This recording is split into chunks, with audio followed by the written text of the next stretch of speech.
জন্মের পর থেকে রাসূল করিম সাল্লাল্লাহু আলাইহি সাল্লাম তার শিশুকাল, কিশোরকাল, যৌবনকাল মক্কাতে কাটালেন। মক্কার আলো বাতাসেই তিনি বেড়ে উঠলেন। 40 বছর পর্যন্ত রাসূল করিম সাল্লাল্লাহু আলাইহি সাল্লাম মক্কায় ছিলেন। রাসূল করিম সাল্লাল্লাহু আলাইহি সাল্লামের জীবনটাকে প্রথমত দুভাগে ভাগ করা যায়। এক, নবুয়তের আগে 40 বছর, নবুয়তের পরে 23 বছর।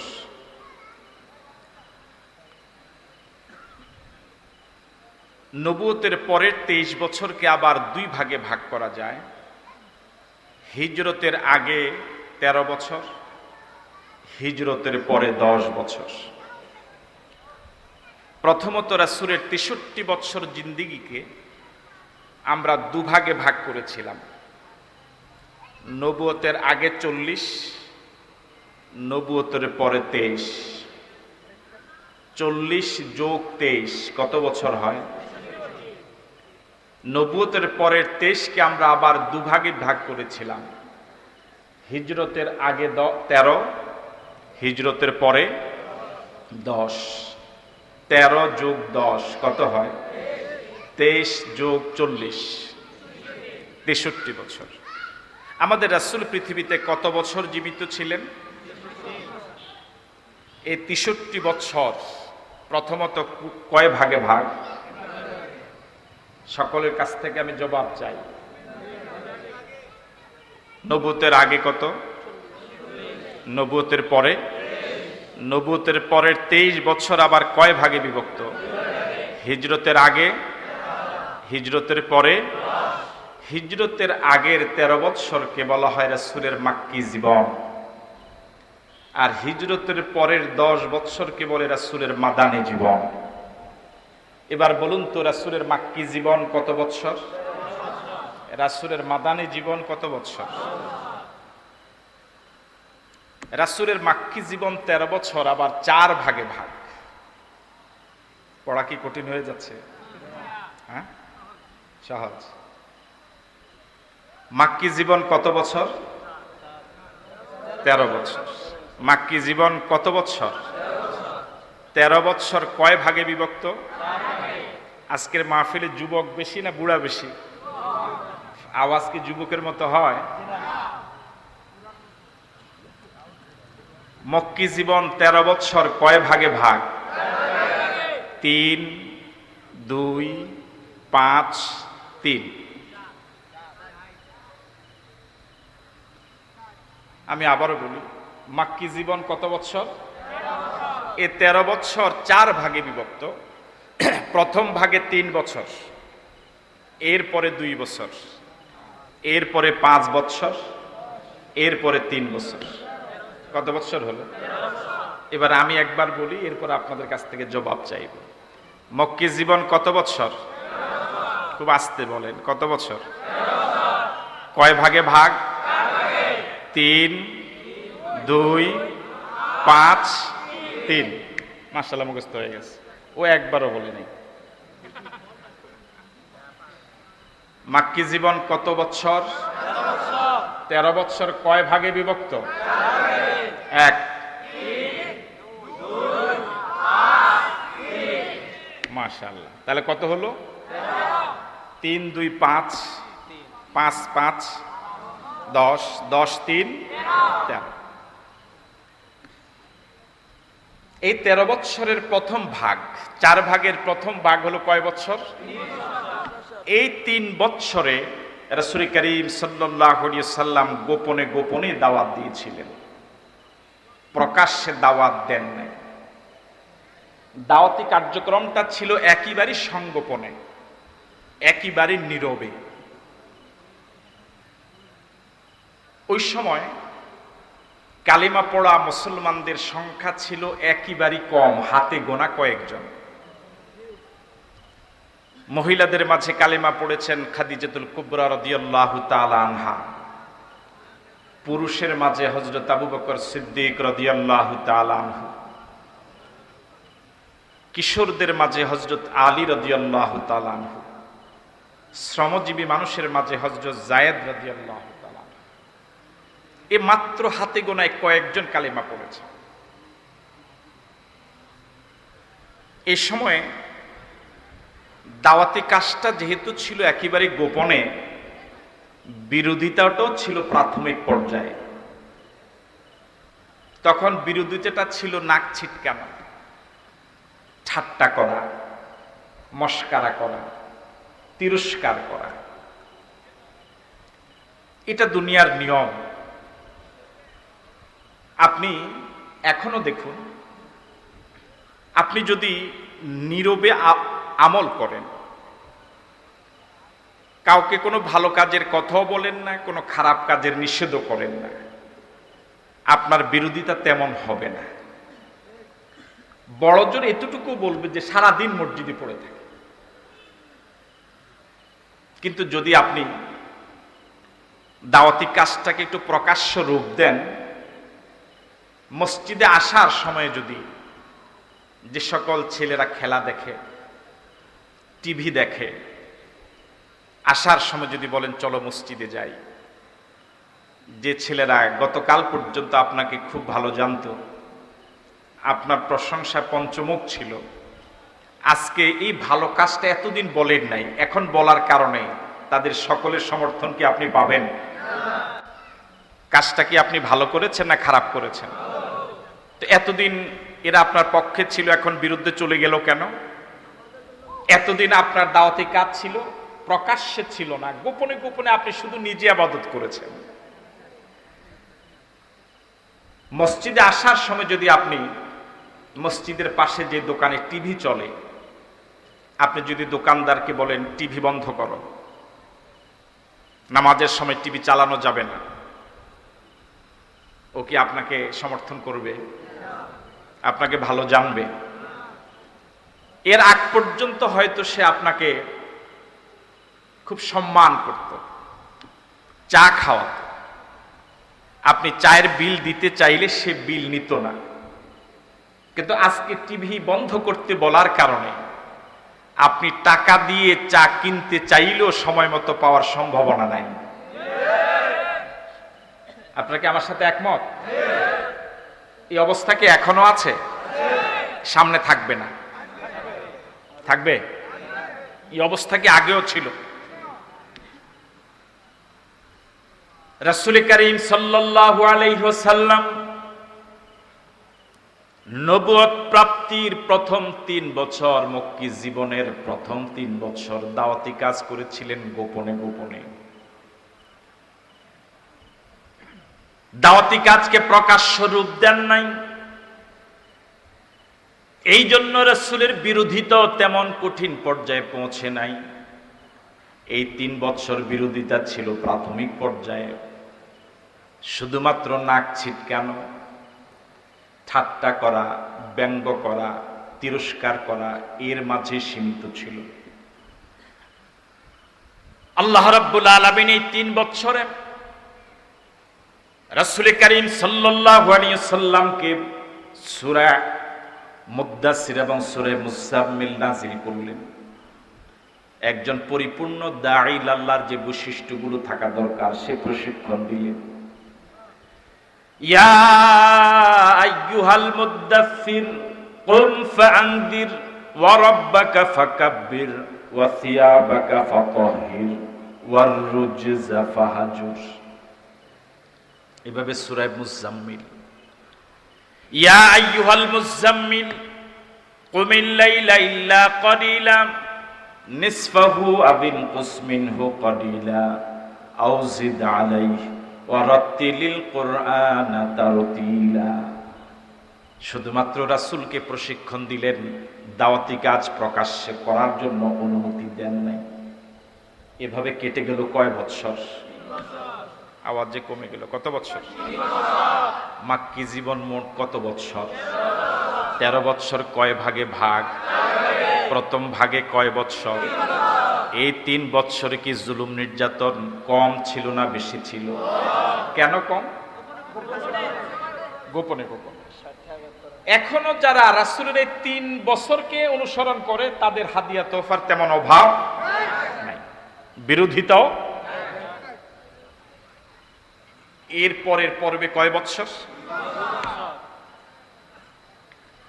প্রথম 3 বছরে আল্লাহ রাব্বুল আলামিন একজন পরিপূর্ণ দাঈল আল্লাহর যে বৈশিষ্ট্যগুলো থাকা দরকার সূরা মুজাম্মিল এবং মুদ্দাসসির নাজিল করে সে প্রশিক্ষণ দিলেন। এবার ধীরে ধীরে দাওয়াতি কাজকে প্রকাশ্য রূপ দেওয়ার নির্দেশ দিলেন। সুবহানাল্লাহ। রাসূল করিম সাল্লাল্লাহু আলাইহি ওয়াসাল্লাম এবার দাওয়াতি কাজকে প্রকাশ্য রূপ দিলেন।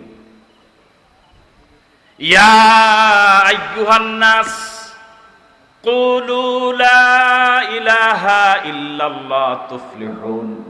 ও দুনিয়ার মানুষেরা, স্বীকার করে নাও, মেনে নাও আল্লাহ ছাড়া কোনো মাবুদ নাই, কোনো আইনদাতা নাই, কোনো বিধানদাতা নাই, কোনো রিজিকদাতা নাই। দুনিয়াতেও সফল, পরকালেও সফল। তোমরা যেগুলোর গোলামি করো, যাদের সামনে আল্লাহ ছাড়া যাদের সামনে মাথা নত করো, এগুলো তোমাদের হাতের বানানো, এগুলো খোদা হওয়ার কোনো যোগ্যতা নাই। এভাবে যখন দাওয়াতি কাজকে প্রকাশ্য রূপ দিলেন, আগে যারা শুধুমাত্র ঠাট্টা বশকারা তিরস্কারের মাঝে বিরোধিতা করেছে, এবার তারা জুলুম নির্যাতনের মাত্রা হাত তুলেছে। জুলুম নির্যাতন আগের তুলনায় বাড়ছে না কমছে? আরো জোরে বলেন। এই 2 বছরে জুলুম মারাত্মক আকার ধারণ করল। দাওয়াতি কাজ প্রকাশ্যে রূপ নেওয়ার কারণে সাহাবায়ে কেরাম যারাই কালিমা পড়লেন, যারাই ঈমান আনলেন, যারাই নবীর রিসালাতকে মেনে নিলেন, তাদের উপর চরম জুলুম শুরু হলো। যে সকল সাহাবায়ে কেরাম গরীব ছিলেন তাদের উপরে জুলুমের মাত্রাটা বেশি ছিল। এখনো তো গরীব মানুষের উপরে জুলুমের মাত্রাটা বেশি।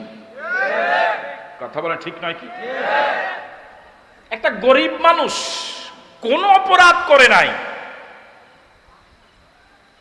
কিন্তু দেখা যায় সমাজের সামর্থ্যবান মানুষেরা, পেশি শক্তি যাদের আছে, ওর কাছ থেকে কিছু জিজ্ঞেস করার প্রয়োজন মনে করে না, এর আগে ওর গায়ে হাত তুলে ফেলে। কিন্তু সমাজের একজন ধনী মানুষ অপরাধে ডুবে আছে, তার গায়ে হাত তোলা তো দূরের কথা, তাকে জিজ্ঞেস করার সাহসও সমাজের লোকদের নাই। এই অবস্থা অবশ্য বাংলাদেশে নাই, এগুলো সব সৌদি আরব আছে।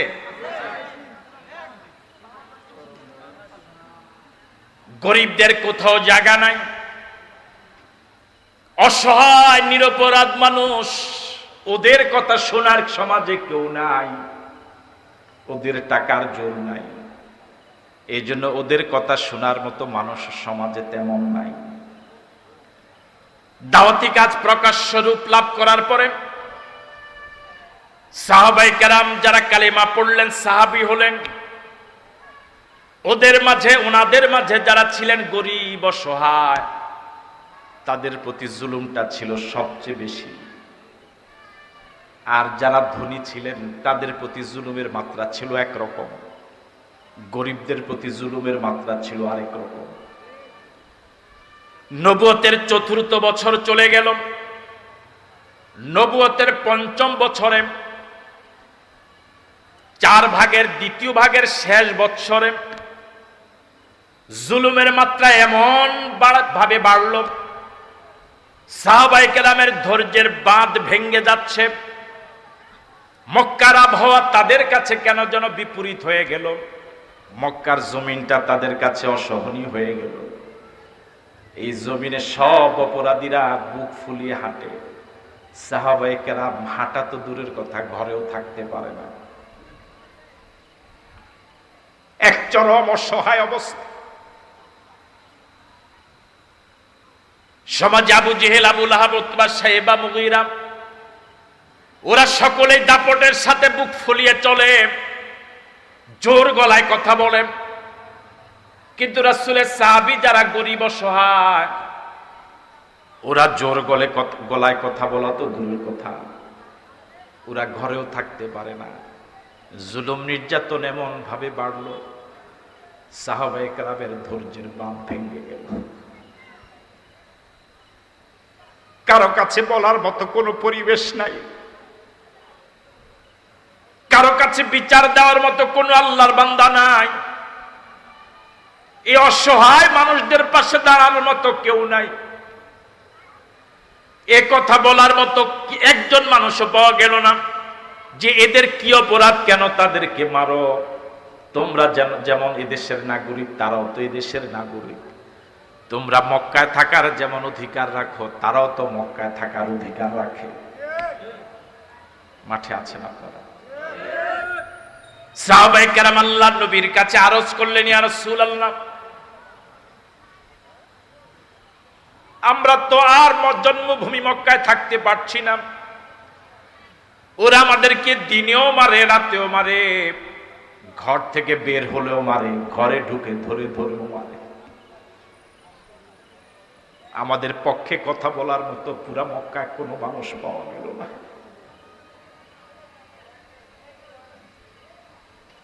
আল্লাহ নবী সাহাবায়ে কেরাম মাজলুম জানাম,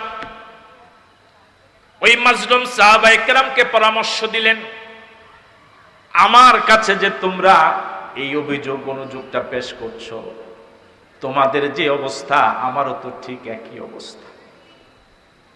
আমার হাতে কোনো জনবল নাই, কোনো অর্থবল নাই, কোনো ক্ষমতা নাই যে আমি তোমাদেরকে রক্ষা করতে পারবো। তবে তোমাদেরকে একটা পরামর্শ দেই, আবিসিনিয়া নামক একটা দেশ আছে, ওই দেশে একজন বাদশাহ যার নাম নাজ্জাশী, খবর যতটুকু পেয়েছি ওই বাদশাহ খুব ভালো মানুষ। আমার মন বলে তোমরা যদি সে দেশে আশ্রয় নাও, হিজরত করে যদি সে দেশে যাও, আমার মন বলে আবিসিনিয়ার বাদশাহ নাজ্জাশী তোমাদের সাথে খারাপ ব্যবহার করবে না। রাসূলের পরামর্শ পেয়ে সাহাবায়ে কেরাম মাজলুম হয়ে হয়ে, যারা এতদিন পর্যন্ত জুলুমের শিকার হয়ে হয়ে জীবনটা প্রায় যায় যায় অবস্থা, ওনারা সিদ্ধান্ত নিলেন মক্কার জন্মভূমি ছেড়ে ঘর বাড়ি, জায়গা জমিন, দোকানদারি, ব্যবসা বাণিজ্য, চাকরি বাকরি সব ছেড়ে শূন্য হাতে হিজরত করে চলে যাবেন আবিসিনিয়ায়, অন্তত ঈমানটা যাতে করে রক্ষা পায়। আল্লাহু আকবার। আমি দুনিয়ার সব হারাতে পারি, ঈমানটা যেন আমার হারিয়ে না যায়। দুনিয়ার সব সম্পদ আমার লুট হয়ে যাক, ঈমানটা যেন লুট না হয়। সাহাবায়ে কেরাম সে মানসিকতা নিয়ে দুনিয়ার সব সম্পদকে লাথি মেরে, দুনিয়ার সব সম্পদের মায়া ছেড়ে শূন্য হাতে আবিসিনিয়ার উদ্দেশ্যে রওনা হলেন। প্রথম দফায় মুহাজির হিসেবে আবিসিনিয়ায় যারা গিয়েছিলেন তাদের সংখ্যা 15 জন। কয়জন? এর মাঝে 11 জন হলেন পুরুষ, 4 জন হলেন মহিলা। আল্লাহু আকবার বলবেন।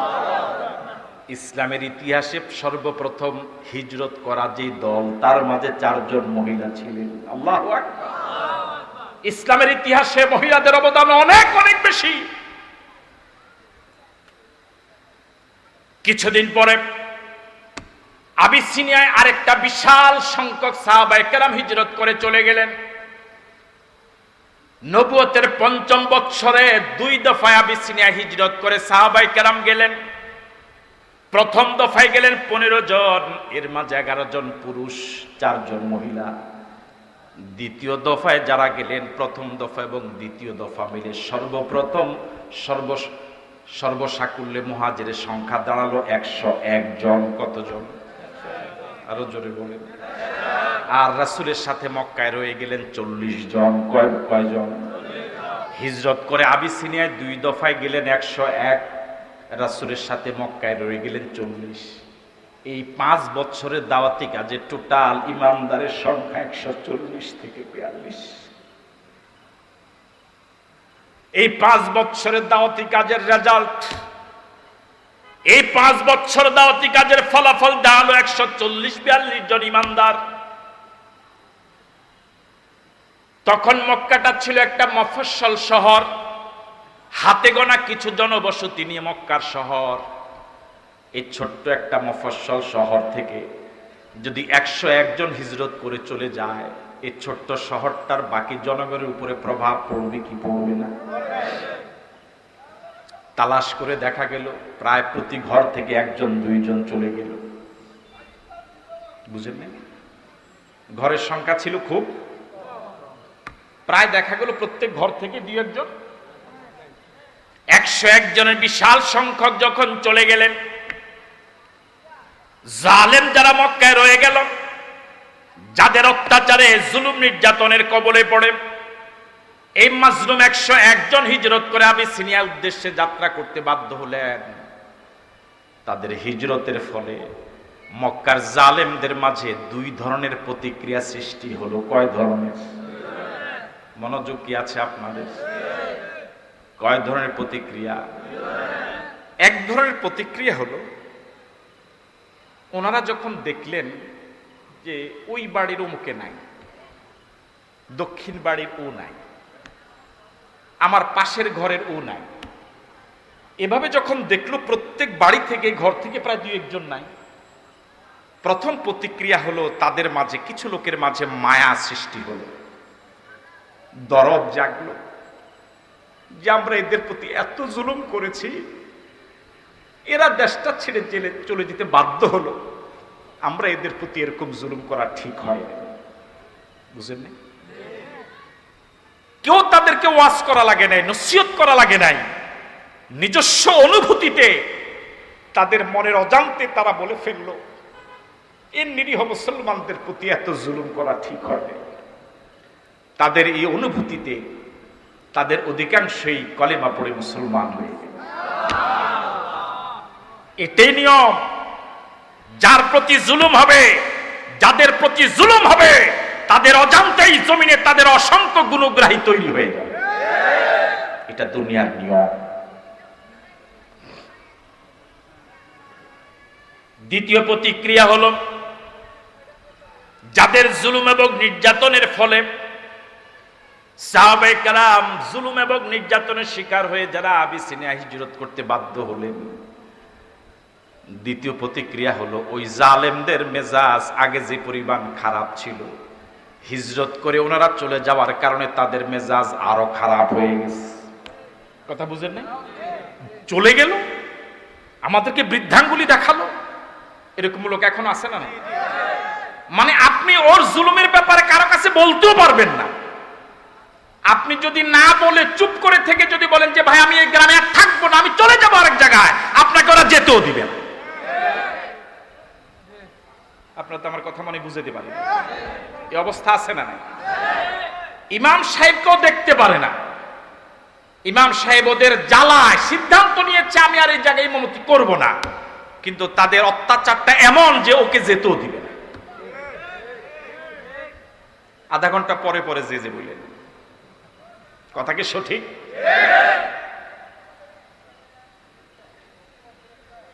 যাদের রাগ খুব আগেও ছিল, জুলুমের মাত্রা যাদের আগেও বেশি ছিল, ওদের রাগ খুব যখন বেড়ে গেল, ওদের মেজাজ যেমন প্রচন্ড গরম হলো যে আমরা দেশের মালিক, এ দেশ আমরা চালাই, আমাদেরকে না বলে আরেক দেশে চলে গেল। সাহস কত! এই চরিত্র লোক এখন পৃথিবীতে আছে না নাই? আছে? কম? হ্যাঁ, বেশি। এবার তারা মুশাওয়ারা বসলো, পরামর্শ সভায় বসলো। ওরা কিন্তু বুদ্ধিমান ছিল। তারা চিন্তা করলো এই 101 জন যেহেতু আমাদের বর্ডার ক্রস করে অন্য দেশে চলে গিয়েছে, তাদের আদর্শ তো এতদিন আমাদের বর্ডারের ভিতরে ছিল, এখন তাদের সেই উন্নত আদর্শ তো এখন অন্য দেশে চলে যাবে, ইসলাম তো ডিসেন্ট্রালাইজড হয়ে যাবে, বিকেন্দ্রীকরণ হয়ে যাবে, পুরা পৃথিবীর মানুষ ইসলামকে গ্রহণ করার সুযোগ পাবে। সুতরাং যে কোনো মূল্যে 101 জনকে জোর করে হলো আবার নিজ দেশে ফেরত আনতে হবে। বুঝেন না? এটা নবুয়তের কততম বৎসরে? তখন রাসূলের বয়স 45 বৎসর। কত বৎসর? এবার তারা দুইজন প্রতিনিধি ঠিক করল, তৎকালীন আরবের সবচেয়ে বড় মাপের কূটনীতিক দুইজনকে ঠিক করল। এর মাঝে একজন হলো আবু জেহেলের আপন ভাই, আরেকজন হলেন আমর ইবনুল আস রাদিয়াল্লাহু তাআলা আনহু, যিনি তখনও কালিমা পড়েন নাই, মুসলমান হন নাই। আমর ইবনুল আস রাদিয়াল্লাহু তাআলা আনহু পররাষ্ট্রনীতি সম্পর্কে অনেক অভিজ্ঞ, অনেক বড় মাপের কূটনীতিক ছিলেন। কয়জনকে পাঠালেন? রাসূলের জীবনী কি আমরা সামনের দিকে অগ্রসর হচ্ছি? ব্রেনে কিছু ধরছেন আপনারা? মনে থাকবে তো ইনশাআল্লাহ? জিজ্ঞেস করলে জবাব পাওয়া যাবে? কয়জনকে তারা প্রতিনিধি ঠিক করলেন? একজন আবু জেহেলের, আরেকজন হলেন হযরত আমর ইবনুল আস রাদিয়াল্লাহু তাআলা আনহু। পরবর্তীতে তিনি কালিমা পড়েছেন, জলিলুল কদর সাহাবী হয়ে গিয়েছে। মক্কার তৎকালীন নেতারা এই দুইজনকে পাঠানোর প্রাক্কালে মোটা অঙ্কের উৎকোচ দিয়েছিল, হাদিয়া, ঘুষ, মানুষকে বশে আনার জন্য। টাকার বিকল্প নাই, কথা বলে না। মানুষকে নিজের বশে আনার জন্য টাকার কোনো বিকল্প নাই। এই পৃথিবীতে ক্ষমতা মানুষকে এত খারাপ করে নাই, এত অধিক সংখ্যক মানুষকে খারাপ বানাতে পারে নাই। নারী এই পৃথিবীর এত অধিক সংখ্যক মানুষকে বাজে বানাতে পারে নাই। টাকা যত সংখ্যক মানুষকে খারাপ বানিয়েছে। ক্ষমতার লোভ মানুষকে অন্ধ করে, নারীর লোভ মানুষকে বাজে করে। কিন্তু ক্ষমতা এবং নারী পুরা পৃথিবীর যত মানুষকে ধ্বংস করেছে, চরিত্রহীন করেছে, জাহান্নামী বানিয়েছে। টাকা তার থেকে অনেক অনেক অনেক বেশি পরিমাণ মানুষকে বাজে বানিয়েছে। আমরাও টাকার লোভ এখনো সামলাতে পারি।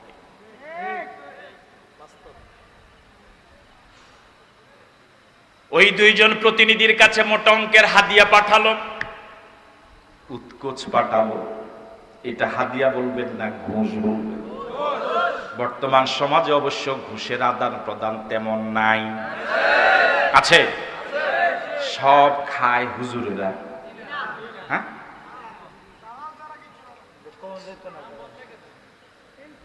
আমার ভাইয়ারা, এই দুইজন প্রতিনিধি আবিসিনিয়ার বাদশা নাজ্জাশীর কাছে উপস্থিত হলেন।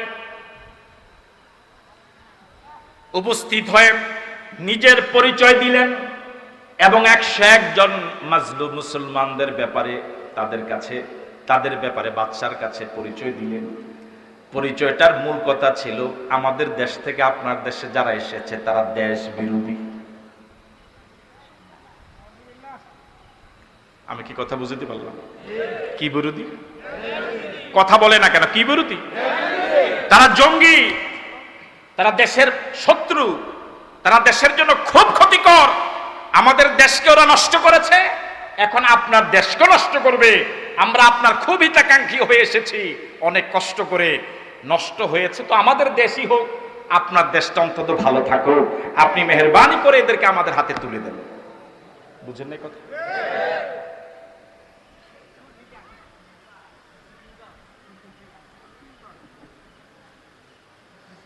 আবিসিনিয়ার বাদশা নাজ্জাশী ওই দুইজন প্রতিনিধির জবান থেকে 101 জন মাজলুম সাহাবায়ে কেরামের পরিচয় শুনেন। একটা দেশ চালায় তো কিছু বুদ্ধি আছে না?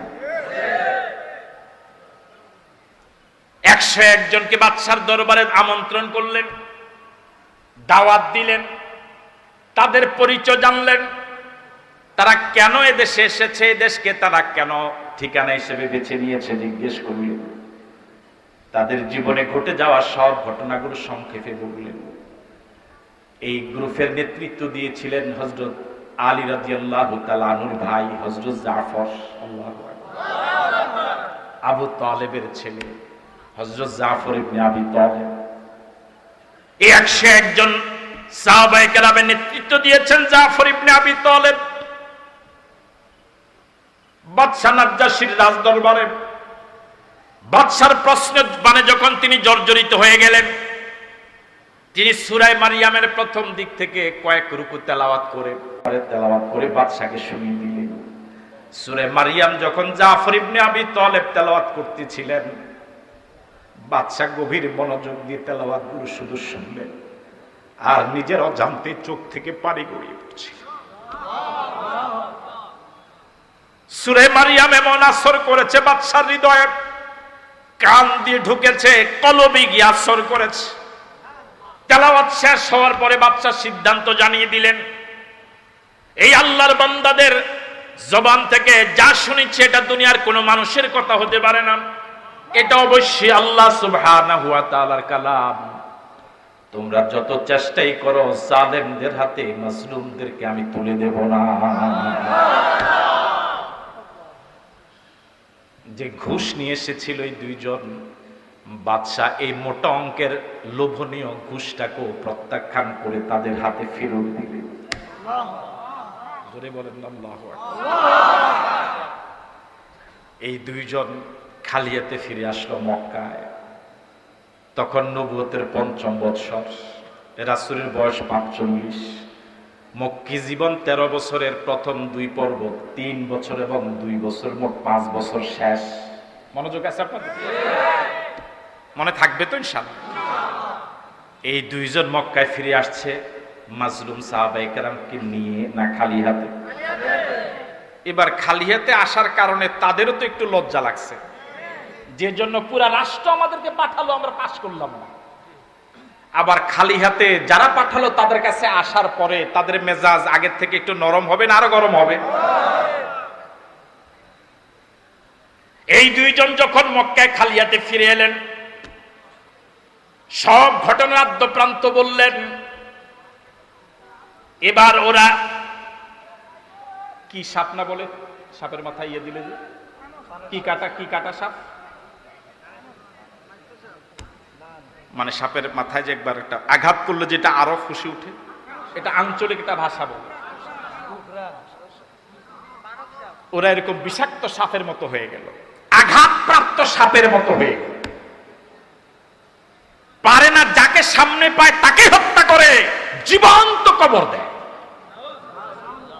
জুলুমের মাত্রা প্রচন্ড আকার ধারণ করল। মক্কি জিন্দেগির ১৩ বছরের ৫ বছরও চলে গেল, এখন পরবর্তী ৫ বছর শুরু হলো। মনোযোগ আছে আপনাদের? এই ৫ বছরের জুলুম নির্যাতন এমন মারাত্মক আকার ধারণ করলো,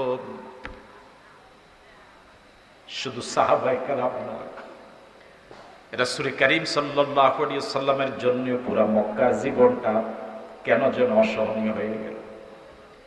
পুরা পৃথিবীটা প্রশস্ত হওয়ার পরে আল্লাহর নবীর জন্য মক্কার জীবনটা একেবারে সংকীর্ণ হয়ে গেল।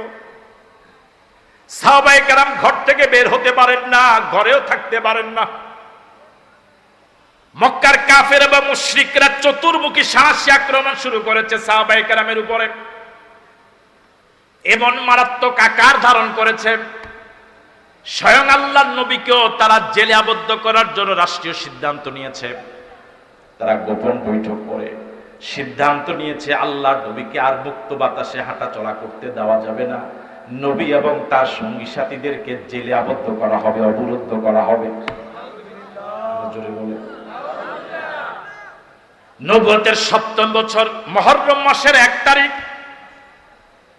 তারা সিদ্ধান্ত নিয়ে রাষ্ট্রীয় আইন করে, সংসদও তাদের আইনও করে, তারা প্রস্তাবও তারা দেয়, পাশও তারাই করে। কথা বলে না কেন? তখন আমার মনে হয় সংসদে আর এর বিরোধিতা করার মতো কেউ থাকবে না। কথা বলে না? প্রস্তাব ওরা দেয়, আইন ওরা করে, পাশ ওরা করে, সব কিছু ওদের হাতেই। তারা আইন করলো মুহাম্মদকে আর মুক্ত বাতাসে চলতে দেওয়া যাবে না, অবরুদ্ধ করা হবে, জেলের পরিবেশে রাখা হবে। নবুয়তের ৭ম বছর মুহররম মাসের ১ তারিখ তারা আইন করে রাসূল করিম সাল্লাল্লাহু আলাইহি ওয়াসাল্লাম এবং সাহাবায়ে কেরাম, নারী পুরুষ শিশু, শিয়াবে আবি তালেব, আবু তালেব পাহাড়ের গিরিপথে আবদ্ধ করলেন, অবরোধ করলেন, জেলে ঢুকালেন। তারা যে আইনটা করে সাহাবায়ে কেরাম এবং রাসূলকে অবরুদ্ধ করলেন, ওই আইনটা তারা কাগজে লিখে, চামড়ায় লিখে বাইতুল্লাহর দেয়ালের ভিতরে লটকিয়ে রেখেছে। ৩টি বছর আল্লাহর নবী জেলে ছিলেন, সাহাবায়ে কেরাম জেলের পরিবেশে ছিলেন। হাদিয়া দেওয়া তো দূরের কথা, টাকা দিয়ে দিনার দিরহাম দিয়ে কিছু কিনতে চাইলেও মক্কার লোকরা তাদের কাছে বিক্রি করত না। এখন আমাদের জন্য কত ব্যবস্থাপনা, কত হাদিয়া তোফা, কত সম্মান। আল্লাহ নবী তিনটি বছর নারী পুরুষ শিশুদেরকে নিয়ে শিয়াবে আবি তালেবে জেলের পরিবেশে ছিলেন। সাহাবায়ে কেরাম গাছের পাতা খেয়ে খেয়ে জীবন যাপন করেছিল। খাওয়ার কিছুই নাই, পাশে ছিল গাছ, পাহাড়িয়া গাছের পাতাগুলো খেয়ে সাহাবায়ে কেরাম জীবন যাপন করেছে। 3 বছর পার হওয়ার পরে এভাবে বিরামহীন গতিতে অবর্ণনীয় নির্যাতনের মুখে পড়ে আল্লাহ নবী তিনটি বছর কাটালেন। 3 বছরের শেষ প্রান্তে আল্লাহ নবী একদিন চাচা আবু তালেবকে বললেন, চাচা আমি আপনাকে একটা তথ্য দিতে চাই। সে তথ্যটা হলো, ওরা আমাদেরকে জেলে ঢুকিয়েছে যে আইন করে, যে আইনটা ওরা চামড়াতে লিখে বাইতুল্লাহর দেয়ালে লটকিয়ে রেখেছে, ওই আইনটার ভিতরে, ওই নীতিমালাগুলোর ভিতরে যত জায়গায় আল্লাহ সুবহানাহু ওয়া তাআলার নাম আছে শুধু ওই নামটাই অক্ষত আছে, আর বাকি সবগুলো লেখা উলুতে খেয়ে ফেলেছে। জোরে বলেন না আল্লাহু আকবার। আবু তালেব বললেন, মুহাম্মদ তুমি যা বলেছো তা কি সত্য, তা কি আল্লাহর কাছ থেকে জেনে বলেছো? রাসূল বললেন, চাচা জীবনে কোনোদিন মিথ্যা কথা বলি নাই, গোটা জিন্দেগিতে কখনো মিথ্যা কথা বলি নাই, গোটা জিন্দেগিতে কখনো মিথ্যা কথা বলি নাই। আজ যা বলেছি তাও একেবারে সত্য কথা বলছি।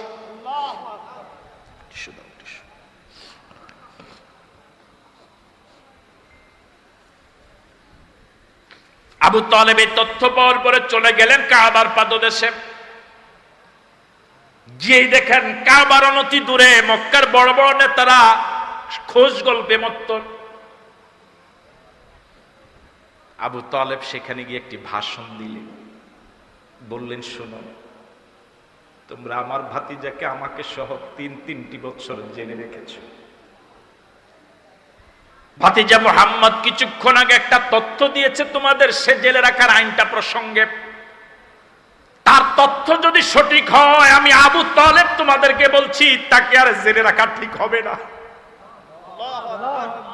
আর তার তথ্যটা যদি ভুল হয় তাহলে তোমাদের সিদ্ধান্তের সাথে আমিও একমত। মক্কার বড় বড় নেতারা জিজ্ঞেস করলেন, আবু তালেব সেই তথ্যটা আমাদেরকে একটু শোনাও। আবু তালেব বললেন, মুহাম্মদ বলেছেন তোমরা আমাদেরকে জেলে রাখার জন্য রাষ্ট্রীয়ভাবে যে আইনটা করেছ, যে আইনটা লিপিবদ্ধ করে কাবার দেয়ালে ঝুলিয়ে রেখেছ, ওই লিখিত আইনটার যত জায়গায় আল্লাহ সুবহানাহু ওয়া তাআলার নাম রয়েছে শুধু আল্লাহর নামগুলো অক্ষত আছে, আর বাকি তোমাদের সবগুলো লেখা উলুতে খেয়ে ফেলেছে, সবগুলো লেখা শেষ। এটা প্রমাণ করার জন্য সিসি ক্যামেরার প্রয়োজন নাই, এটা প্রমাণ করার জন্য কোন তদন্ত কমিটিরও প্রয়োজন নাই। একটু এখান থেকে গেলেই তোমরা নিজেরাই প্রমাণ করতে পারো। তারা তো অবাক, আইনটা যে তারা করেছে কখনো আর আইনটাকে খুলে দেখে নাই, কখনো আইনটার কাছে গিয়ে আবার দ্বিতীয়বার দেখার প্রয়োজন মনে করে নাই। কিন্তু এই তথ্য পাওয়ার পর তারা সকলে হুমড়ি খেয়ে পড়ল। ওই লিখিত আইনটার কাছে গিয়ে দেখলো রাসূল যা বলেছেন সব সঠিক। জোরে বলেন আল্লাহু আকবার। এ হলো মুহাম্মদুর রাসূলুল্লাহ সাল্লাল্লাহু আলাইহি ওয়াসাল্লাম। আমার ভাইয়ারা, রাসূল করিম সাল্লাল্লাহু আলাইহি ওয়াসাল্লাম জেল থেকে বেরিয়ে আসলেন। আল্লাহু আকবার বলবেন। এখন কি রাসূল জেলে না মুক্ত? নবুয়তের 10ম বৎসর, রাসূলের বয়স তখন 50। কত বছর? মক্কি জীবন 13 বৎসর, তার 3 নম্বর পর্বের শেষ বৎসর। মনোযোগ আছে আপনার? জেল থেকে ছাড়া পাওয়ার 6 মাস পরে আবু তালেব ইন্তেকাল করলেন। জেল থেকে ছাড়া পাওয়ার 7 মাস পরে রাসূলের স্ত্রী খাদিজাতুল কুবরা রাদিয়াল্লাহু তাআলা আনহা ইন্তেকাল করলেন। জেল থেকে ছাড়া পাওয়ার মাত্র 6 মাস পরে চাচা নাই, জেল থেকে ছাড়া পাওয়ার মাত্র 7 মাস পরে প্রিয়তমা স্ত্রী নাই। যে আবু তালেব ছিলেন বাহিরে আশ্রয়, প্রচন্ড ছায়ার আকার ধারণ করে কাফের এবং মুশরিকদের সব জুলুম নির্যাতনকে তিনি ঠেকিয়ে দিয়েছিলেন। যতদিন আবু তালেব পৃথিবীতে জীবিত ছিলেন, কাফের এবং মুশরিকের আল্লাহর নবীর উপর হাত তোলার সাহস পায় নাই। আবু তালেব ইন্তেকাল করার কারণে বাহিরে রাসূলের আশ্রয় এখন আর কেউ নাই। বাহিরে জুলুম নির্যাতন সহ্য করে ঘরে আসলে পরে খাদিজাতুল কুবরা রাদিয়াল্লাহু তাআলা আনহা সান্ত্বনা দিতেন প্রিয়তমা স্বামীকে। খাদিজাতুল কুবরা রাদিয়াল্লাহু তাআলা আনহা দুনিয়া থেকে বিদায় নিলেন। রাসূলের এখন ঘরেও কেউ নাই সান্ত্বনা দেওয়ার, বাহিরেও কেউ নাই আশ্রয় দেওয়ার। মাঠে কি আছেন? কত অসহায় নবীর জীবন, কত অসহায়, কত অসহায়। বাহিরেও আশ্রয় দেওয়ার কেউ নাই, ঘরেও সান্ত্বনা দেওয়ার কেউ নাই। এই বৎসরটাকে বলা হয় আমুল হুজনে, দুঃখের বৎসর বলা হয় ইসলামের ইতিহাসে। এত বড় বিপদ, এত বড় বিপদ, এত বড় বিপদ রাসূলের জীবনে আর কোনোদিন যায় নাই। এমন অসহায় হয়ে পড়ে গেলেন। এতদিন পর্যন্ত যারা বিরোধিতা করেছে শুধু মুখে, গায়ে হাত তোলে নাই, কিন্তু রাসূল এমন অসহায় হয়ে পড়ে গেলেন। খাদিজা এবং আবু তালেব ইন্তেকাল করার পরে একদিন আল্লাহর নবী বাজারে গেলেন। বাজারে যাওয়ার পরে এতদিন পর্যন্ত যারা রাসূলের গায়ে হাত তোলার সাহস পায় নাই, পাগল বলেছে, কবি বলেছে, গণক বলেছে, জাদুকর বলেছে, দেশ বিরোধী বলেছে, বিভিন্ন ভাবে ব্যঙ্গাত্মক মন্তব্য করেছে, কিন্তু গায়ে হাত তোলার সাহস পায় নাই। আবু তালেব এবং খাদিজা ইন্তেকাল করার পরে এইমাত্র তারা গায়ে হাত তোলার সাহস পেল। আল্লাহর নবী বাজারে গেলেন, ওরা কাদাযুক্ত মাটি আল্লাহর নবীর চেহারা মুবারকে মেরে ফেলেছে।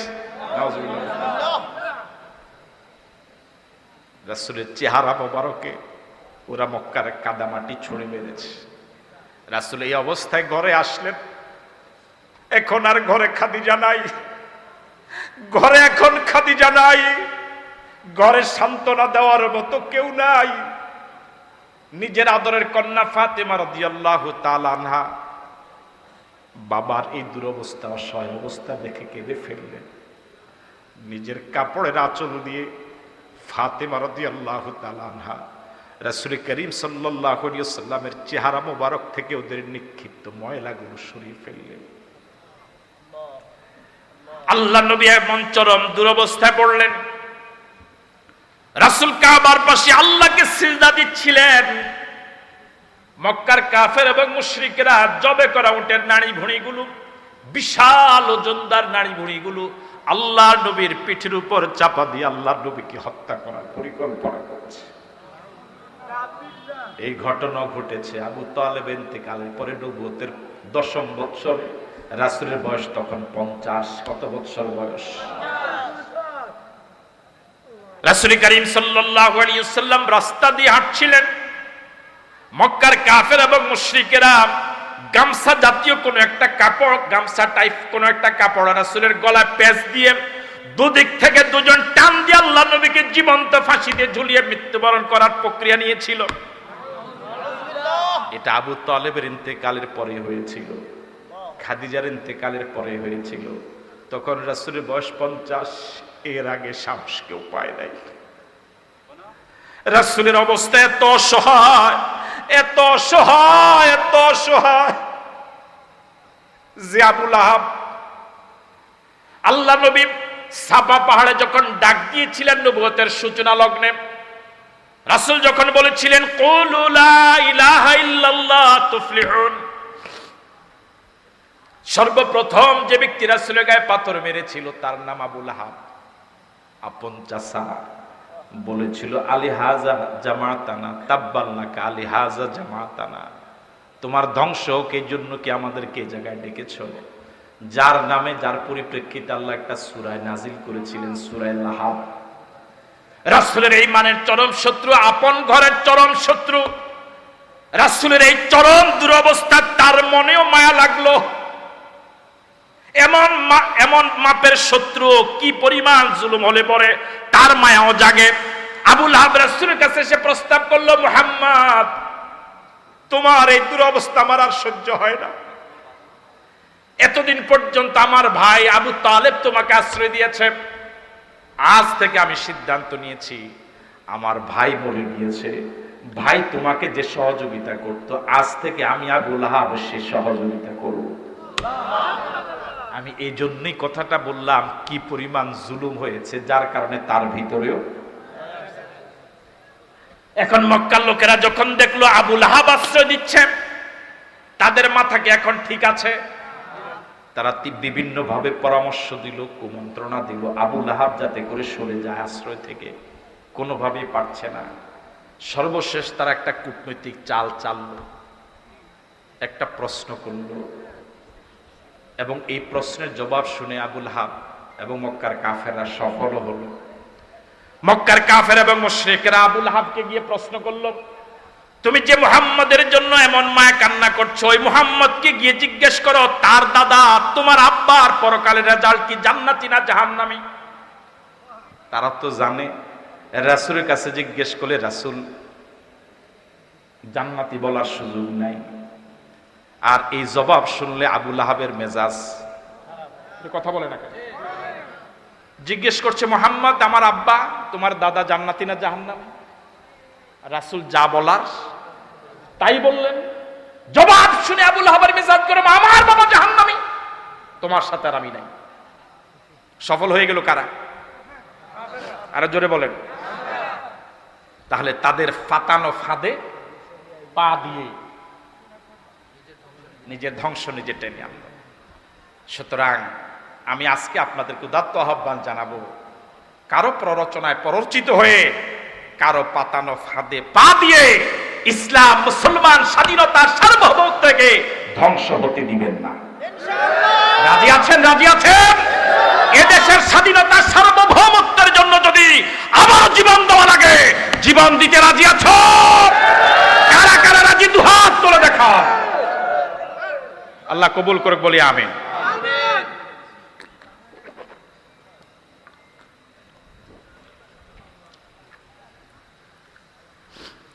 রাসূল করিম সাল্লাল্লাহু আলাইহি ওয়াসাল্লাম যখন দেখলেন মক্কা এখন আর স্বাভাবিক চলাফেরা করা যাবে না,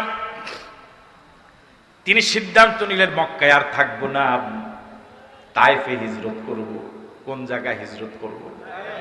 আপনাকে বিরক্ত হচ্ছেন? এখন রাসূলের বয়স কত? 50। ভুলে গেছে? কত বৎসর? মক্কি জীবন কত বৎসর?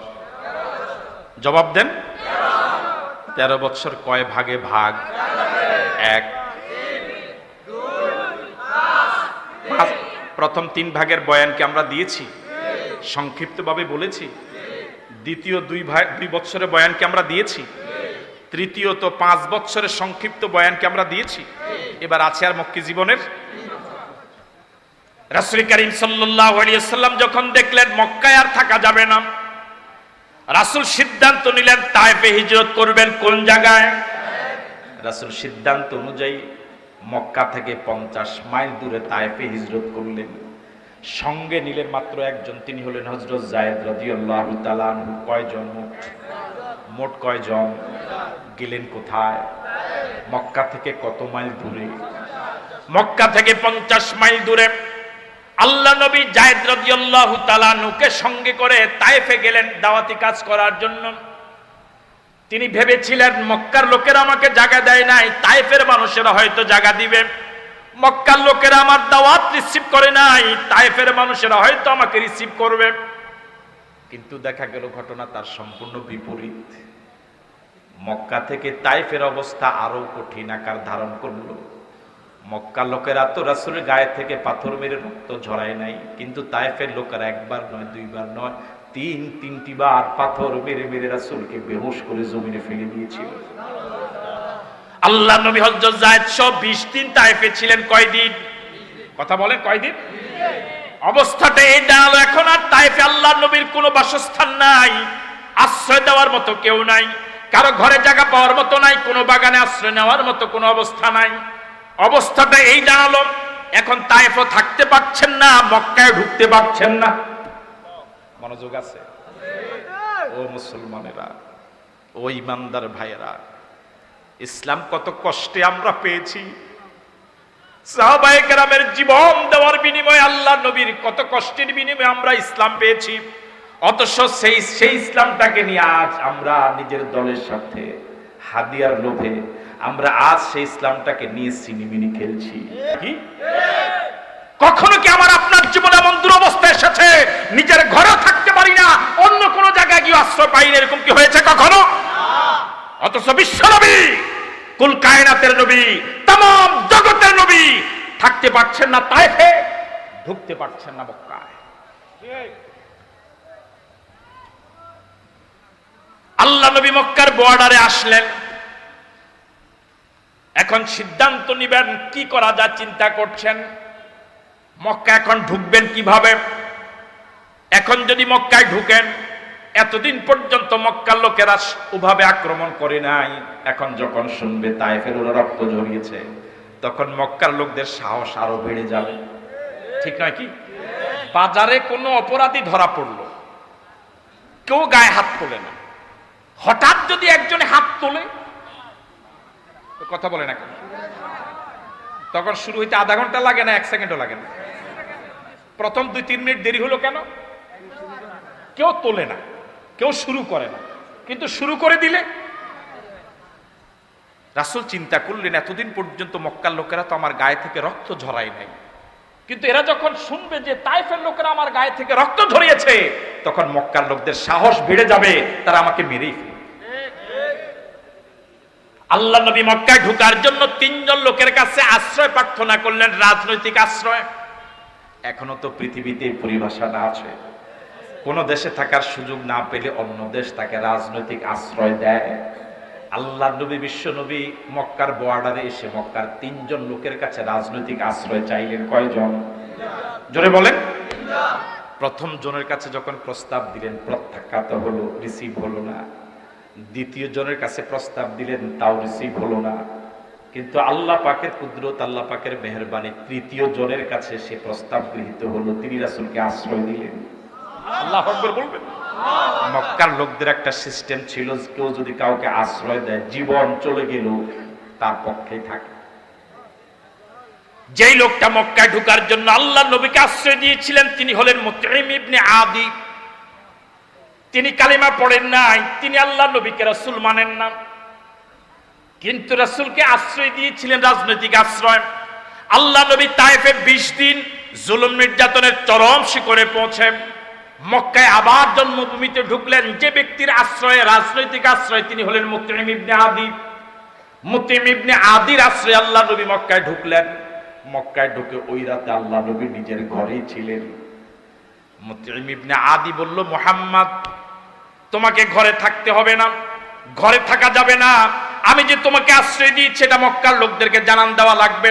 তুমি যে মক্কায় ঢুকেছো এটা মক্কার লোকদেরকে জানান দেওয়া লাগবে। চলো বাইতুল্লাহর পাশে, সকলের সামনে দিনের আলোতে বাইতুল্লাহ তুমি তওয়াফ করবে। আল্লাহু আকবার। তুমি এদেশে পরগাছা নও, এই দেশে তুমি ভেসে আসো নাই।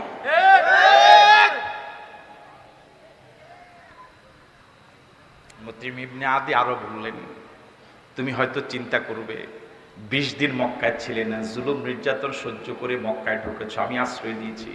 এখন যদি দিনের আলোতে মক্কার কাবাকে তাওয়াফ করা হয়, তোর আক্রমণ করবে। আমি আমার 2টা সন্তানকে সশস্ত্র অবস্থায় তোমাকে পাহারা দেওয়ার দায়িত্ব দেব। আল্লাহু আকবার। মুতঈম ইবনে আদি তার 2 জন ছেলেকে আদেশ করলেন, সশস্ত্র অবস্থায় রাসূলের চারপাশে ঘুরবা, হাতে তলোয়ার নিয়ে সশস্ত্র অবস্থায় আল্লাহ নবী বাইতুল্লাহ তাওয়াফ করবে, তোমরা চতুর্দিক থেকে তাকে পাহারা দিবা। আল্লাহু আকবার। মুতঈম ইবনে আদি কাবার প্রান্তরে আল্লাহ নবী দিনের আলোতে কাবা তাওয়াফ করছেন। মুতঈম ইবনে আদির 2 সন্তান সশস্ত্র অবস্থায় আল্লাহ নবীকে পাহারা দিচ্ছে। আল্লাহু আকবার। মক্কার কাফের এবং মুশরিকরা এই দৃশ্য দেখে তো ছানাবন, চোখ কপালে উঠে গেল। জিজ্ঞেস করলো, মুতঈম, তুমি কি কালেমা পড়েছো? মুতঈম বললেন না। তাহলে কি রাসূল মুহাম্মদকে আশ্রয় দিয়েছো? মুতঈম বললেন হ্যাঁ। ওরা যখন জেনেছে মুতঈম আশ্রয় দিয়েছে, রাসূলের গায়ে আর আঘাত করার সাহস পায় না। বদরের যুদ্ধে কাফের এবং মুশরিকদের 70 জন মারা গিয়েছে, 70 জন আল্লাহর নবীর সাহাবায়ে কেরামের হাতে বন্দী হয়েছে। 70 জন বন্দী হওয়ার পর আল্লাহ নবী ঘোষণা করেছিলেন, আজ যদি মুতঈম ইবনে আদি জীবিত থাকতো, যে মুতঈম আমাকে মক্কায় আশ্রয় দিয়ে ঢোকার সুযোগ করে দিয়েছিল তায়েফের প্রান্তর থেকে ফিরে আসার পরে, ওই মুতঈম যদি আজ জীবিত থাকতো, মুতঈম যদি 70 জন বন্দীর ব্যাপারে আমি মুহাম্মদের কাছে সুপারিশ করত, আল্লাহর কসম মুতঈমের সম্মানার্থে আমি ওদেরকে আজাদ করে দিতাম। আল্লাহু আকবার। আমার ভাইরা, এই হলেন রাসূল করিম সাল্লাল্লাহু আলাইহি ওয়াসাল্লামের জীবন। কয়েক বছর পরে রাসূল মদিনা যাবেন। আপনারা কি সাথে সাথে যাবেন না এখানে শেষ? আর একটু সামনে যাবেন? আমার ভাইয়েরা, এবার রাসূলের বয়স 51 বছর। কত বছর? শেষ পর্বের 3 বছরের প্রথম বছর আল্লাহর নবীকে আল্লাহ রাব্বুল আলামিন মদিনায় নেবেন। এই জন্য আল্লাহ রাব্বুল আলামিন এই 3 বছরে মদিনার ময়দান তৈরি করছেন, রাসূলের জন্য মদিনার স্টেজ তৈরি করছেন। আল্লাহু আকবার। মাহফিলে বক্তারা আসে মাহফিলের দিন, কিন্তু স্টেজ বানায় মাহফিল কমিটির যুবকেরা, বুড়ারা সকলে মিলে কয়েকদিন আগ থেকেই।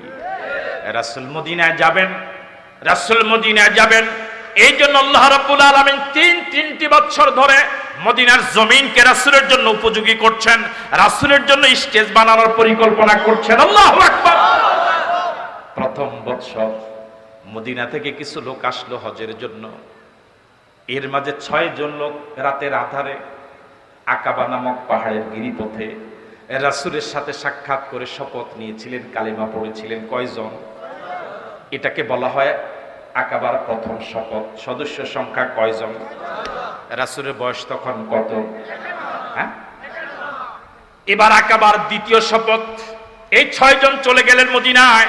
দ্বিতীয় বছর রাসূলের বয়স যখন 52 বছর, হিজরতের 1 বছর আগে, ওই সময় আবার মদিনা থেকে অসংখ্য লোক হিজরত করতে, হজ করতে এসেছিলেন। এদের মাঝে 12 জন লোক আবার ওই একই জায়গায় রাতের আধারে আল্লাহ নবীর হাতে শপথ নিয়েছিলেন।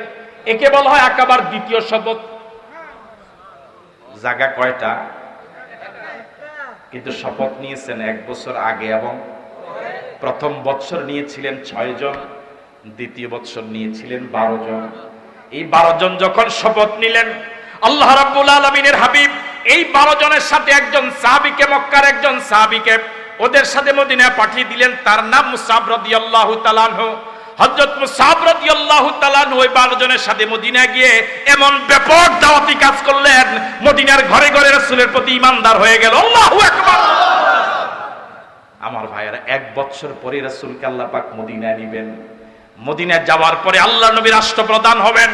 রাষ্ট্র চালাবার জন্য কিছু নিয়ম কানুন দরকার, কিছু প্রশিক্ষণ দরকার। এই জন্য আল্লাহ রাব্বুল আলামিন রাসূলের 52তম বছরে, আকাবার দ্বিতীয় শপথের বছরে রাসূল করিম সাল্লাল্লাহু আলাইহি সাল্লামকে রব্বুল আলামিন মেরাজে নিয়ে গেলেন। কোথায় নিয়ে গেলেন? মেরাজে নিয়ে গেলেন। সূরা ইসরা দিলেন। সূরা ইসরা হলো রাষ্ট্র পরিচালনার জন্য 14 দফা দাবি। আল্লাহু আকবার বলবেন। একটা রাষ্ট্র কিভাবে চালাতে হবে তার জন্য 14 দফা কর্মসূচি রয়েছে সূরা বনী ইসরাইলে, যেটা রব্বুল আলামিন হাবিবকে উপহার দিয়েছিলেন আমার ভাইরা মেরাজের সময়। আল্লাহু আকবার বলবেন। যেহেতু 1 বছর পরে রাসূল মদিনা যাবেন, রাষ্ট্রপ্রধান হবেন, রাষ্ট্র কিভাবে চালাতে হবে এর জন্য প্রশিক্ষণমূলক সূরা বনী ইসরাইল দিলেন। আর আছে কয় বছর? আর কয় বছর? 1 বছর। এবার সর্বশেষ বছর। এবার মদিনা থেকে হজ করে হজ করার জন্য যারা আসলেন তাদের মাঝে 72 জন আল্লাহর বান্দা বান্দি ওই একই জায়গায় রাতের আধারে রাসূলের সাথে দেখা করেছিলেন। এটাকে বলা হয় আকাবার তৃতীয় শপথ। এই 72 জনের মাঝে আল্লাহর 2 জন বান্দিও ছিল। আল্লাহু আকবার বলবেন না? 70 জন পুরুষ, 2 জন মহিলা। তাহলে শপথ হয়েছে কয়বার? 51, 52, 53। প্রথম বছর 6 জন, 12 জন, 72। রাতের আধারে ঠিক একই জায়গায় 72 জন এসেছে। কয়জন?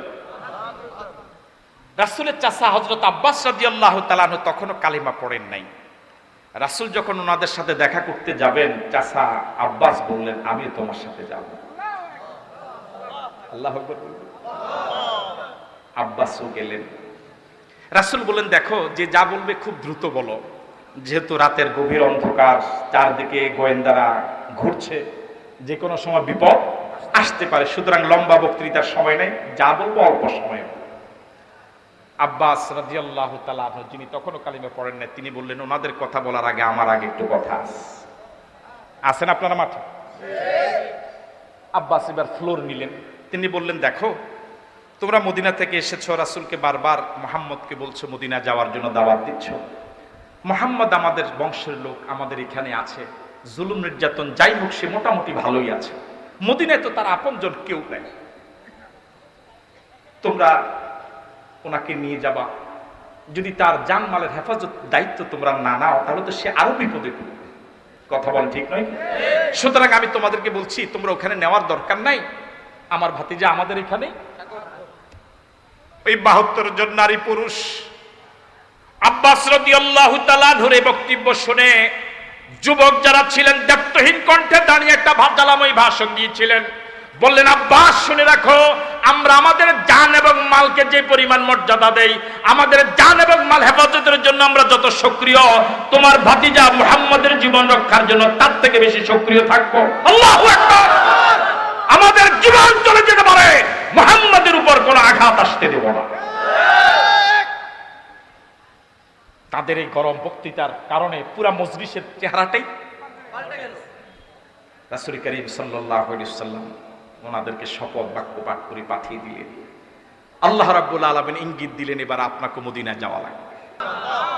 রাসূল করিম সাল্লাল্লাহু আলাইহি ওয়াসাল্লাম এই ইঙ্গিত পেয়ে সাহাবায়ে কেরামকে আগে ইঙ্গিত দিয়েছেন, তোমরা যে যেভাবে পারো মদিনায় চলে যাও, আমি তোমাদের পরে আসছি। রাসূল করিম সাল্লাল্লাহু আলাইহি ওয়াসাল্লামের পরামর্শ পেয়ে, ইঙ্গিত পেয়ে সাহাবায়ে কেরাম রাতের আধারে একজন, দুইজন, তিনজন, চারজন এভাবে করে করে গ্রুপ করে করে সব মক্কা ছেড়ে মদিনায় চলে গেলেন। একমাত্র ওমর আর রাতের আধারে যান নাই, ওমর গিয়েছেন দিনের আলোতে। হযরত ওমর দিনের আলোতে নাঙ্গা তলোয়ার সাথে নিয়ে 20 জন সঙ্গীকে সাথে নিয়ে বের হয়েছেন। মক্কার লোকদেরকে ঘোষণা করেছেন, আমি খাত্তাবের ছেলে ওমর, আমি মদিনা হিজরত করে যাচ্ছি। কেউ যদি চায় তার স্ত্রীকে বিধবা বানাতে, কেউ যদি চায় তার সন্তানকে এতিম বানাতে, সে যেন আমার সামনে আসে। আল্লাহর কসম, মক্কার এত সাহসী পুরুষেরা একজনও সাহস পায়। হযরত ওমর 20 জন নিয়ে রওনা হলেন। সামনে যত যায় মুহাজিরের সংখ্যা দলে তত। যেতে যেতে সব চলে গেলেন মদিনায়, মাত্র হাতে গোনা কয়েকজন রয়ে গেলেন মক্কায়। আপনারা কি আছেন? একটু আপনারা মক্কায় থাকেন তাহলে একটু বুঝবেন ভালো, কাছাকাছি তো চোখে দেখা যাবে ভালো। ইউটিউবাররা কি বলে? রাসূল কি এখনো মক্কায় না মদিনায়? মদিনা এখনো যান নাই তো? সাহাবায়ে কেরাম কথা বলেন, কত পার্সেন্ট গেছে? প্রায় সবাই। তখন মক্কায় রয়ে গিয়েছিলেন মাত্র কয়েকজন, হযরত হামজা রাদিয়াল্লাহু তাআলা আনহু, হযরত আবু বকর সিদ্দিক রাদিয়াল্লাহু তাআলা আনহু, হযরত আলী রাদিয়াল্লাহু তাআলা আনহু, আর রাসূল নিজে রয়ে গেলেন। আর ওই আবিসিনিয়া যে হিজরত করে গিয়েছিল ওখান থেকে কয়েকজন এসেছিলেন, 7 জন কেউ বলেছেন, এই 7 জন রয়ে গেলেন। এই মাত্র 10-15 জন মানুষ তখন মক্কায়, আর সব চলে গিয়েছে কোথায়? আমরা এখানে শেষ করি। মদিনাও যাবেন? মদিনায় গেলেই তো মারামারি লাগবে। হ্যাঁ, মদিনায় গেলেই তো মারামারি, বদর হবে, উহুদ হবে, খন্দক হবে। যাবেন সেখানে? সেখানে তো বিপদ বেশি আরো। যাবেন সেখানে? হযরত আবু বকর সিদ্দিক রাদিয়াল্লাহু তাআলা আনহু রাসূলের কাছে পরামর্শ চেয়েছিলেন। সব যখন মক্কা ছেড়ে মদিনা যায়, আবু বকর যেতে চেয়েছিলেন। রাসূল বললেন, না আবু বকর, তুমি তো আমার হিজরতের সাথী হবা। আল্লাহু আকবার। আল্লাহর নবী যেদিন আবু বকরকে বলেছিলেন, আবু বকর তুমি তো আমার হিজরতের সাথী হবা, সেদিন আবু বকর সিদ্দিক রাদিয়াল্লাহু তাআলা আনহু 2টা উট কিনলেন। কয়টা উট? মনোযোগ আছে আপনাদের? 2টা উট কিনে একজন বিধর্মীর কাছে পালতে দিলেন, যে বিধর্মী আবু বকর এবং রাসূলের খুব বিশ্বস্ত এবং মদিনার পথ ভালো চিনে। মুসলমানের কাছে দিছে না বিধর্মীর কাছে দিছে? কয়টা উট? বললেন, এই 2টা উট তুমি পালতে থাকো, যেদিন তোমাকে মিস কল দিব, যেদিন তোমাকে ইঙ্গিত দিব, 2টা উট নিয়ে যে জায়গায় বলবো সে জায়গায় উপস্থিত হবা। আল্লাহু আকবার। নির্ধারিত সময় আল্লাহ নবী চলে গেলেন আবু বকরের বাড়িতে, যে ইতিহাস আপনার জীবনে বহুবার শুনেছেন। নক করলেন, দরজা খুলে গেল। রাসূল করিম সাল্লাল্লাহু আলাইহি সাল্লাম আবু বকরকে সঙ্গে নিয়ে, মদিনা হলো মক্কা থেকে উত্তর দিকে। এটা কোন দিক? উত্তর কোনটা? এটা পশ্চিম না? এটা পশ্চিম। এটা কোন দিক? আমার ভাইরা, মদিনা হলো মক্কা থেকে উত্তর দিকে, কিন্তু রাসূল আবু বকরের ঘর থেকে বের হয়ে গেলেন কোন দিকে? আল্লাহু আকবার বলবেন না? বিশ্বনবী, কুল কায়নাতের নবী, তিনি সিদ্ধান্ত নিয়েছেন, আমি যদি উত্তর দিকে যাই ওরা তো উত্তর দিকে গিয়ে আমাকে ধরে ফেলবে, আমি যদি দক্ষিণ দিকে যাই ওরা আমাকে ঘুরতে ঘুরতে তালাশ করতে করতে তো কয়েকদিন চলে যাবে। রাসূল গেলেন দক্ষিণ দিকে। আল্লাহু আকবার। আমার ভাইয়েরা,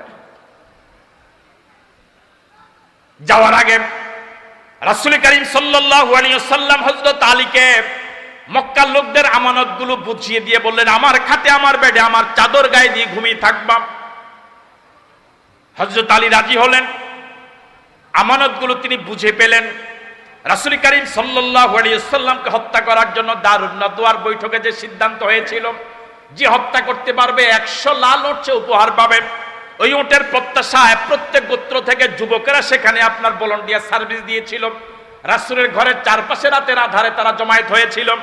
রাসূল করিম সাল্লাল্লাহু আলাইহি ওয়াসাল্লামকে তারা রাতেও মেরে ফেলতে পারত, কিন্তু সিদ্ধান্ত নিয়েছে, আমরা তো কাপুরুষ না, রাতে মারবো কেন? এখন তো পৃথিবীতে এই মানবতা বোধটাও নাই। কথা বলেন ঠিক কিনা? আল্লাহ নবী এক মুষ্টি বালু নিলেন, সূরা ইয়াসিন তেলাওয়াত করা শুরু করলেন, ইয়াসিন ওয়াল কুরআনিল হাকীম ইন্নাকা লামিনাল মুরসালিন আলা সিরাতিম মুস্তাকিম তানজিলাল আজিজির রহিম লিতুনযিরা কওমান মা উনযিরা আবাউহুম ফাহুম গাফিলুন লাকাদ হাক্কাল কাওলু আলা আকসারিহিম ফাহুম লা ইউমিনুন ইন্না জাআলনা ফি আ'নাকিহিম আগলালান ফাহিয়া ইলাল আযকানি ফাহুম মুকমাহুন ওয়াজআলনা মিন বাইনি আইদিহিম সাদ্দান ওয়া মিন খালফিহিম সাদ্দা ফাগশাইনাহুম ফাহুম লা ইউবসিরুন। বালুতে দম করলেন, বালুগুলো ছেড়ে দিলেন। আল্লাহ রাব্বুল আলামিন বলেন, ওয়া মা রামাইতা ইয রামাইতা ওয়ালাকিন্নাল্লাহা রামা। নবী হে, বালুগুলো শুধু আপনি ছেড়ে দিয়েছিলেন, আর আপনার ঘরের চারপাশে দাঁড়ানো কাফেরদের চোখে চোখে বালুগুলো আমার কুদরত পৌঁছে দিয়েছিল। সকালবেলা বালুগুলো ছেড়ে দেওয়ার পর আল্লাহ নবী রাতের আধারে বেরিয়ে গিয়েছেন, ওরা টের পায় নাই। আল্লাহু আকবার বলবেন না? ওয়া মাকারু ওয়া মাকারাল্লাহ ওয়া মাকারু ওয়া মাকারাল্লাহ ওয়াল্লাহু খায়রুল মাকিরিন। পৃথিবীবাসী ও ইসলামকে ধ্বংস করার জন্য, রাসূলের আদর্শকে দুলিশাত করার জন্য, কোরআনের আলোকে নির্বাপিত করার জন্য ষড়যন্ত্র করে, আল্লাহ পাক তাদের ষড়যন্ত্রের জবাব দেন। আল্লাহ থেকে ষড়যন্ত্রের জবাব দেওয়ার মতো এরকম ভালো জবাব আর কেউ দিতে, সে আল্লাহ আগের মতো আছে না নাই? আমার ভাইয়েরা, সকালবেলা তারা আসলো, ঘরে রাসূল না আলী, আলীকে তারা ধরলো, কারবার পাশে নিয়ে গেল। এমন আক্রমণ শুরু করেছে, চতুর্দিক থেকে সাহসী আক্রমণ। একটা পর্যায়ে আক্রমণের কারণে হযরত আলীর জীবন প্রায় যাবে যাবে ভাব, এমন মারাত্মক আক্রমণ করেছে আলীর উপরে। সর্বশেষ তারা আলীকে না মেরে ছেড়ে দিয়েছে। আমার ভাইয়েরা, আলীকে না মেরে ছেড়ে দেওয়ার দুইটা কারণ ইতিহাসবিদগণ বলেন। প্রথম কারণ হলো, তাকে কেন মারি? আমাদের আমানতগুলো সে রাখছে। আল্লাহু আকবার বলবেন? আমাদের স্বর্ণ অলংকার, দিনার দিরহামগুলো সে আমানতের দায়িত্ব বহন করছে, আর আমরা তাকে মারছি না, তাকে মারা যাবে না। আল্লাহু আকবার বলবেন না? দ্বিতীয় যে কারণে তারা আলীকে ছেড়ে দিয়েছিলেন, সে কারণটা হলো, হঠাৎ তাদের দিমাগে একটা কথা জাগ্রত হলো যে মুহাম্মদকে হত্যা করার জন্য আমরা দারুন নাদওয়ার গোপন বৈঠক করেছিলাম, 100 ওট ঘোষণা করেছিলাম, তার ঘর পর্যন্ত গিয়েছিলাম, যাকে হত্যা করার জন্য পরিকল্পনা নিয়ে এই পর্যন্ত এসেছি। আমাদের অত্যাচারে সে দেশও থাকতে পারছে না। ওই মুহাম্মদ এমন বিপদের সময় আমাদের আমানতগুলো নিয়ে পালিয়ে যায় না। আল্লাহু আকবার বলবেন? রাসূল তো অন্তত এইটুকু করতে পারতেন, টাকাগুলো নিয়ে মদিনায় চলে যেতে পারতেন, গিয়ে বলতে পারতেন যার যার টাকা আছে মদিনায় আসো, মদিনায় এসে নিয়ে যাও। কথা বলে না ঠিক কিনা? যে যার যার টাকা আছে এসে নিয়ে যাও, মদিনায় নিয়ে যাও, এটা বললো কি অন্যায় হতো? রাসূল এটাও করেন। যিনি এমন কঠিন মুহূর্তেও আমাদের অত্যাচারে থাকতে পারে না দেশে, আমাদের টাকাগুলো নিয়ে পালিয়ে যায় নাই, আমাদেরকে মদিনায় যেতে বাধ্য করে নাই, একজন আমানতদার রেখে গিয়েছে, তার আমানতদার লোককে আমরা কেন হত্যা করব? আল্লাহু আকবার। সুতরাং দেশের আমানত, স্বাধীনতার আমানত যারা রক্ষা করে তাদের গায়ে হাত তোলা ঠিক হবে না, তাদেরকে হত্যা করা ঠিক হবে না। এদেশের স্বাধীনতার জন্য কেউ যদি জীবন নাও দেয়, এদেশের উলামায়ে কেরাম আল্লাহ ওয়ালারা জীবন দিবে ইনশাআল্লাহ। ঠিক নয় কি আমার ভাইয়ারা? রাসূল করিম সাল্লাল্লাহু আলাইহি সাল্লাম সূর পর্বতে 3 দিন 3 রাত ছিলেন। কয় দিন কয় রাত? এই 3 দিন 3 রাত আবু বকরের ছেলে আব্দুর রহমান ইবনে আবু বকর সারাদিন ঘুরে ঘুরে মক্কায় গোয়েন্দাগিরি করতেন। আর সন্ধ্যাবেলা আসমা বিনতে আবি বকরের রান্না করা গরম খাবার এবং বকরি দুহানো দুধ নিয়ে সারা দিন ঘুরে ঘুরে যে রিপোর্ট পেয়েছেন ওই রিপোর্ট গিয়ে সূর পর্বতে দিয়ে আসতেন। আল্লাহ। এভাবে 3 দিন 3 রাত কাটলো। নির্ধারিত সময় এসে গেল। ওই যে আল্লাহর বান্দার কাছে যে বেঈমান, যে ঈমান আনে নাই, তার কাছে যে হযরত আবু বকর 2টা ওট কিনে পাহারা দেওয়ার দায়িত্ব দিয়েছিলেন, মনে আছে? হযরত আবু বকর সিদ্দিক রাদিয়াল্লাহু তাআলা আনহু তাকে নক করলেন। নির্ধারিত সময়ে 2টা উট নিয়ে উপস্থিত। আল্লাহু আকবার বলবেন। রাসূল করিম সাল্লাল্লাহু আলাইহি ওয়াসাল্লাম একটা উটে উঠলেন। হযরত আসমা বিনতে আবি বকর রাদিয়াল্লাহু তাআলা আনহু কয়েকদিন খাওয়া যায় এরকম রান্না করা গরম খাবার এবং পানীয় নিয়ে আসলেন। আল্লাহু আকবার। হিজরতের রাতে আবু বকরের পরিবারের যে অবদান, উম্মত কখনোই পরিবারের ঋণ শোধ করতে পারবে না। আসমা বিনতে আবি বকর রান্না করা গরম খাবার কয়েকদিন খাওয়া যায়, এমন খাবার নিয়ে চলে গেলেন সূর পর্বতে। আব্দুর রহমান ইবনে আবু বকরও গেলেন। ওই রান্না করা খাবারগুলো খেদমতের জন্য তিনি নিয়ে গেলেন। আল্লাহকে আল্লাহ বলে স্বীকার করে না, কিন্তু আবু বকর এবং রাসূলের প্রচন্ড বিশ্বস্ত, মদিনার পথ যিনি ভালো চিনেন, তিনি ওটের লেগাম ধরে ধরে নিয়ে যাচ্ছেন মদিনার দিকে। আল্লাহু আকবার। আমরা জানতাম হিজরত করেছেন 2 জন, না হিজরতের সফরে ছিল মোট 4 জন। কয়জন? মোট কয়জন ছিল? রাসূলের উট সামনে, আবু বকরের উট পিছনে। এদিকে মক্কার কাফের এবং মুশরিকরা 100 উট পাওয়ার লোভে পাগলের মতো ঘুরছে রাসূলের পিছে পিছে। সুরাকা খবর পেয়ে গেল। সুরাকা অন্যকে জানতে দিল না, অন্য জিজ্ঞেস করলেও মিথ্যা কথা বলে এড়িয়ে যায়। 100 উট নিজেই একা ভোগ করবে। সুরাকা একটা চলন্ত দ্রুতগামী ঘোড়া নিয়ে রাসূলের পিছে পিছে ধাওয়া করলো। রাসূল করিম সাল্লাল্লাহু আলাইহি ওয়াসাল্লামের একদম কাছাকাছি চলে গেল। একটু আঘাত করলে আর 2 কদম গেলে আঘাত করলে আল্লাহ নবীকে হত্যা করা যায়। ঠিক এমন সময় সুরাকার উটের ঘোড়ার 2 পাও, সামনের 2 পাও মাটিতে ডেবে যায়। সুরাকা আবার সেখান থেকে উঠে 100 উট পাওয়ার লোভ, 100 উট পাওয়ার লোভ সুরাকাকে আবার তাড়া করে। রাসূলের পিছনে আবার সুরাকা ধাওয়া করে। একদম কাছাকাছি যাওয়ার পর আবার উটের পাও ডেবে যায়। সুরাকা আবার সেখান থেকে মাথা সোজা করে দাঁড়ায়, আবার দ্রুত গতিতে উটটাকে ঘোড়াটাকে দৌড়ায়। সর্বশেষ তৃতীয়বার উটের 2 পা নয়, শুধু 4 পাও এমন ভাবে মাটিতে ডেবেছে, এখন আর উঠেই না। এমন নবীর উম্মত হতে পেরে খুশি না বেজার? এই জন্য মন থেকে বলেন আলহামদুলিল্লাহ। আরো জোরে বলেন আলহামদুলিল্লাহ। আমার ভাইয়ারা, সুরাকা ধরা পড়ে গেল। রাসূল করিম সাল্লাল্লাহু আলাইহি ওয়াসাল্লামকে হত্যার সিদ্ধান্ত পরিবর্তন করল। সুরাকা সর্বশেষ আল্লাহর নবীর কাছে আরজ করলো, ইয়া রাসূলুল্লাহ। সুরাকা সিদ্ধান্ত নিয়েছে, বুঝতে পেরেছে যে মুহাম্মদ ওদের অত্যাচারে, জুলুম নির্যাতনের মোকাবেলায় জন্মভূমি ছেড়ে 420 কিলোমিটার দূরে মদিনায় পাড়ি দিচ্ছে। এই মুহাম্মদ আবার মক্কা একদিন দখল করবে। আল্লাহু আকবার। সেদিন তো আমি সুরাকার উপায় থাকবে না। এই জন্য সুরাকা রাসূলের কাছে পরামর্শ চাইলেন। রাসূল বললেন, সুরাকা তুমি চলে যাও, তবে আমাদের তথ্য তুমি কাউকে দিও না। সুরাকা বলেছেন, হুজুর ঠিক আছে, তবে একটা শর্ত। সেই শর্তটা হলো আমাকে একটা নিরাপত্তার নামা লিখে দেন। আপনি যখন মক্কা আসবেন, মক্কা দখল করবেন, তখন যেন আপনার লোকেরা আমাকে হত্যা না করে।